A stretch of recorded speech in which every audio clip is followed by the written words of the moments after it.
Hello welcome to doctor NYR YouTube channel. आज का जो टॉपिक है बहुत ही इम्पॉर्टेंट टॉपिक है ये यूरिनरी सिस्टम का। तो ये जो टॉपिक है आज वो है किडनी स्टोन्स या इसको बोलते हैं renal calculi. Please take a screenshot. ये जो किडनी स्टोन्स जो होते हैं ये मोस्ट कॉमन डिजीज़ होती है यूरिनरी ट्रैक्ट की। अगर हम देखेंगे ये जो किडनी स्टोन्स जो होते हैं ये ज़्यादातर मैन में होता है एज़ कंपेरिजन टू वुमेन। तो उस 20 to 49 ईयर्स के एज ग्रुप के में ये होता है किडनी स्टोन्स। अगर इंडिया में देखेंगे 12% जो पॉपुलेशन है उनमें प्रेजेंट होता है किडनी स्टोन्स, और उस 12% में जो लोग होते हैं 50% जो लोग होते हैं जिनका किडनी फंक्शन लॉस हो जाता है। इसका मतलब है 12% पॉपुलेशन जो होती है इंडिया में उनमें स्टोन्स प्रेजेंट होते हैं किडनी में, लेकिन उनको जो 50% जो उनमें से लोग जो है उनको तब तक पता भी नहीं चलता है जब तक किडनी का फंक्शन ख़त्म हो जाता है। कुछ सिम्टम्स देखेंगे यहाँ पे किडनी के स्टोन जब फॉर्मेशन होते हैं उसके क्या क्या सिम्टम्स आते हैं एक मैन में या वुमेन में। सबसे पहले जो सिम्टम्स इसके आते हैं जब ये डेवलप स्टार्ट करने लगता है स्टोन, किडनी स्टोन, तो ये अर्ली स्टेज में कोई सिम्टम नहीं दिखते। लेटर स्टेज में क्या दिखाते हैं रेनल कोलिक। ये रेनल कोलिक क्या होता है? इंटेंस क्रैम्पिंग, मतलब बहुत ज़्यादा क्रैम्पिंग होती है, तो वो एक सिम्टम होता है इसका किडनी स्टोन का। दूसरा जो होता है इसका सिम्टम वो होता है फ्लैंक पेन। फ्लैंक पेन क्या होता है? पीछे साइड पेन होना, वो भी एक सिम्टम हो सकता है किडनी स्टोन का। नेक्स्ट जो इसका सिम्टम होता है वो होता है हेमेटूरिया। हेमेटूरिया का मतलब होता है ब्लडी यूरिन, मतलब जो यूरिन निकलता है उसके साथ खून निकल के आ जाता है, तो वो भी एक सिम्टम होता है इसका किडनी स्टोन का। नेक्स्ट जो इसका जो होता है सिम्टम वो होता है UTI, urinary tract infection. Next जो होता है नोशिया, मतलब नोशिया भी एक सिम्टम हो सकता है किडनी स्टोन का। वोमिटिंग या ब्लॉकेज ऑफ यूरिन फ्लो। और नेक्स्ट जो होता है लास्ट वाला वो होता है हाइड्रोनेफ्रोसिस, मतलब जो किडनी होती है उसका पोजीशन ऊपर नीचे हो जाएगा, वो भी एक सिम्टम हो सकता है किडनी स्टोन का। अब देखिए ये जो किडनी में स्टोन बनता है उसका जो फॉर्मेशन का मैकेनिज्म जो होता है वो कैसे होता है। सबसे पहले जो इसकी फॉर्मेशन में पहला स्टेप आता है वो आता है super saturation of urine. Super saturation of urine क्या होता है? यूरिन जो होता है वो बहुत ज़्यादा सैचुरेट हो जाता है, तो उससे क्या होता है प्रेसिपिटेशन ऑफ सोल्यूट्स हो जाते हैं, तो वो फॉर्म करते हैं क्रिस्टल्स। मतलब अगर हम एक गिलास में थोड़ा सा शक्कर लेंगे और इसमें से कम पानी लेंगे, शक्कर हम डालते रहेंगे, एक स्टेज आएगा शक्कर की क्वांटिटी ज़्यादा हो जाएगी और वो जो शक्कर होता है वो डिज़ोल्व नहीं हो जाएगा अच्छे से। तो सेम सिचुएशन सुपर सैचुरेशन में होता है जब यूरिन में बहुत सारे साल्ट्स हो जाते हैं, तो डिहाइड्रेशन और लॉस ऑफ वाटर हो जाते हैं बॉडी में, तो उससे क्या होता है वो सॉल्यूट अच्छे से डिज़ोल्व नहीं हो जाते, जिससे सब सुपर सैचुरेशन हो जाती है। उससे क्या होता है क्रिस्टल फॉर्मेशन हो जाते हैं। तो अब दूसरा जो स्टेप आता है इसमें फॉर्मेशन ऑफ स्टोन के वो आता है क्रिस्टल फॉर्मेशन। अब जो ये लिक्विड्स होते हैं इसमें जो सुपर सैचुरेटेड लिक्विड जो होता है उसमें आयनस होते हैं या इसमें एटम्स या मॉलिक्यूल्स होते हैं, ये क्या करते हैं, ये स्टार्ट करते हैं, ये बनाते हैं क्लस्टर्स बनाते हैं एक दूसरे से, ये क्लस्टर्स बनाते हैं। तो उससे क्या हो जाते हैं ये जो क्लस्टर्स बनेंगे इसके आयनस एटम्स या मॉलिक्यूल्स के, तो वो क्रिस्टल फॉर्मेशन स्टार्ट हो जाता है। नेक्स्ट स्टेप जो होता है किडनी स्टोन के मैकेनिज्म का वो होता है क्रिस्टल ग्रोथ। अब जो स्टोन होती है वो बढ़ना स्टार्ट हो जाती है। एक्चुअली जो स्टोन होता है वो तो नॉन लिविंग पार्ट होता है, लेकिन ये बढ़ता कैसे है वो देखना है यहाँ पे, वो मतलब उसकी ग्रोथ कैसे हो जाती है।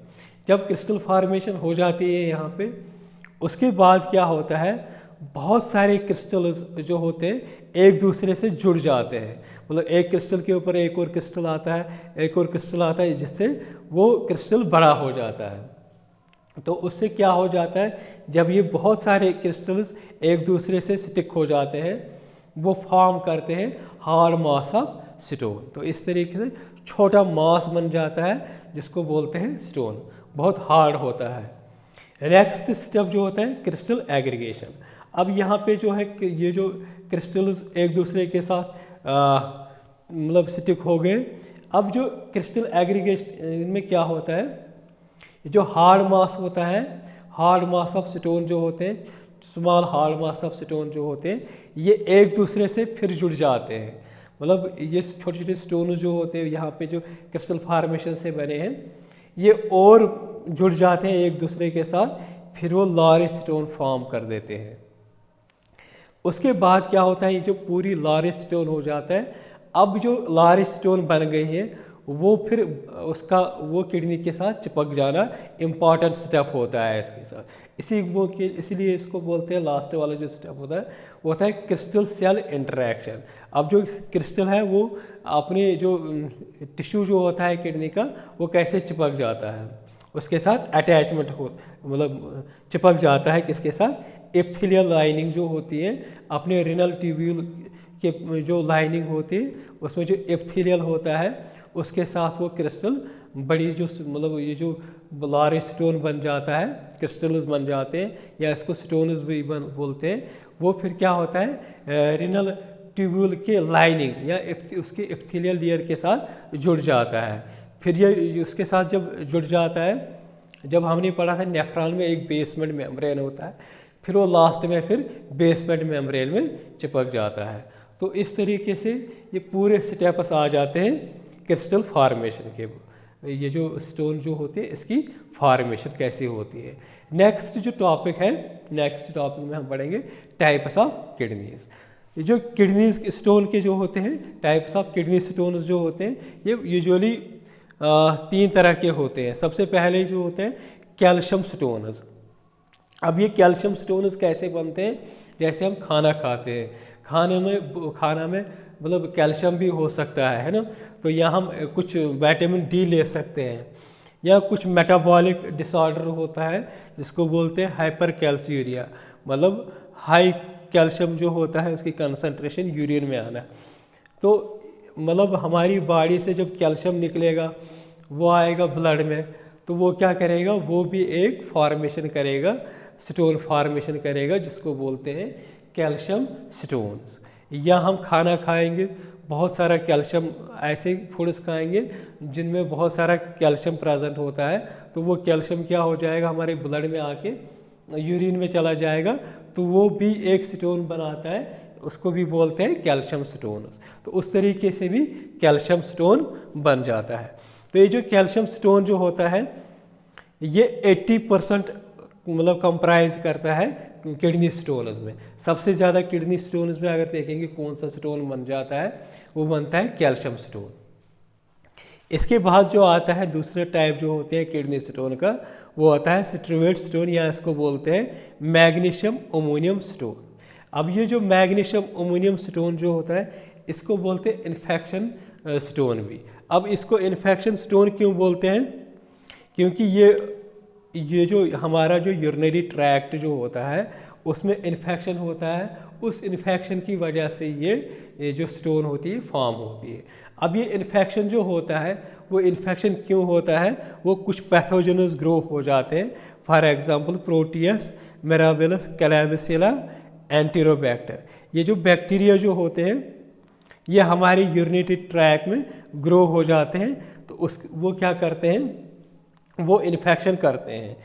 तो जब वो इन्फेक्शन करते हैं उससे ये स्ट्रेवेट स्टोन फॉर्मेशन हो जाते हैं। तो ये जो बैक्टीरिया जो पैथोजेनस होते हैं, प्रोटियस, मिराबिलस, ये कैलाबिसिला, एंटेरोबैक्टर, एक्चुअली ये एक एंजाइम सिक्रेट करते हैं जिसको बोलते हैं यूरेज। ये यूरेज क्या काम करता है, ये यूरेज जो होता है ये स्प्लिट करता है यूरिया को अमोनिया एंड कार्बन डाइऑक्साइड में। तो जब ये यूरिन इसको मतलब यूरिया को कन्वर्ट करता है अमोनियम एंड कार्बन डाइऑक्साइड में, उससे क्या होता है, अमोनियम एंड कार्बन डाइऑक्साइड क्या करता है, उससे यूरिन का जो होता है, यूरिन का जो पीएच हो जाता है वो एल्कलाइन बन जाता है। जब वो एल्कलाइन बन जाता है, जो फॉस्फेट्स होते हैं वो एल्कलाइन कंडीशंस पे इंसॉल्युबल हो जाते हैं। मतलब अगर वो डिज़ोल्व हो जाएंगे हमारे यूरिन में तो उसके लिए फॉस्फेट जो सॉल्ट्स होते हैं वो इंसॉल्युबल होते हैं कम पीएच पे, एसिडिक पीएच पे। लेकिन ये जो यूरियस होता है इन बैक्टीरिया जो यूरियस सीक्रेट करते हैं, ये क्या करता है, अमोनिया को कन्वर्ट करता है। इसमें अमोनिया, इसको अमोनिया को कन्वर्ट करते हैं इनटू, ये जो यूरियस जो होता है ये कन्वर्ट करते हैं अमोनिया, इसको यूरिया को अमोनिया एंड कार्बन डाइऑक्साइड में। इसकी वजह से क्या होता है, यूरिन का पीएच ज़्यादा होता है, अल्कलाइन पीएच हो जाता है, जिससे जो फॉस्फेट्स होते हैं वो क्या होते हैं, इनसॉल्युबल हो जाते हैं। जब वो इनसॉल्युबल हो जाते हैं वो डिज़ोल्व नहीं होते। इस तरीके से भी स्टोन फॉर्मेशन हो जाती है, जिसको बोलते हैं सिट्रोवेट स्टोन या मैग्नीशियम अमोनियम स्टोन भी बोलते हैं। लास्ट वाला जो स्टोन यहाँ पे जो मैंने किया है वो होता है यूरिक एसिड स्टोन, या उसको बोलते हैं यूरेट। अब जो यूरिक एसिड जो होता है ये हमारी बॉडी में बनता है। ये जो प्यूरिन्स होते हैं, मतलब डीएनए जो होता है उसका जो मेटाबॉलिज्म जो होता है, ब्रेकडाउन जो होता है, तो वहाँ पे जो होता है प्यूरिन जब ब्रेक डाउन हो जाते हैं ये फॉर्म करते हैं यूरिक एसिड। अब जो यूरिक एसिड जो होता है ये मतलब ज़्यादा इसकी कंसंट्रेशन जब होती है हमारी यूरिन में तो पानी भी नहीं होगा तो वो सुपर सैचुरेशन फॉर्म करता है। तो जो सुपर सैचुरेशन फॉर्म करता है तो वो एक स्टोन बनाते हैं जिसको बोलते हैं यूरिक एसिड स्टोन। अब जो डाइट होता है rich in uric acid, for example meat हो गया या फिश हो गया, तो इनमें जो होता है ये ज़्यादा इनमें मतलब इनके जो खाने से ज़्यादा यूरिक एसिड बन जाता है, जिससे चांसेस होते हैं यूरिक एसिड स्टोन की फॉर्मेशन की। अब ये जो स्टोन्स होते हैं किडनी स्टोन्स, इसके सब मतलब इम्पॉर्टेंट जो होता है प्रिवेंशन वो होता है वाटर, मतलब इनटेक ऑफ वाटर। जब हम ज़्यादा पानी पिएंगे जो सुपर सैचुरेशन जो होता है यूरिन का ये ख़त्म हो जाता है। तो जब ये सुपर सैचुरेशन ख़त्म हो जाता है तो इससे क्या होता है, स्टोन की जो पॉसिबिलिटी होती है वो कम हो जाती है। दूसरी जो चीज़ें होती हैं हाई प्रोटीन्स वाले जो चीज़ें होते हैं वो बिल्कुल भी नहीं खानी चाहिए। और तीसरा जो इम्पॉर्टेंट जो चीज़ होता है फ्रेश फ्रूट्स एंड वेजिटेबल्स देनी चाहिए, जिससे वो जो किडनी स्टोन या रेनल कैलकुली प्रिवेंट हो जाएंगे। अगर आप लोगों को ये वीडियो अच्छा लगा होगा तो प्लीज़ हमारे चैनल को सब्सक्राइब कर दीजिएगा, वीडियो को लाइक एंड शेयर कर दीजिएगा। Thank you very much.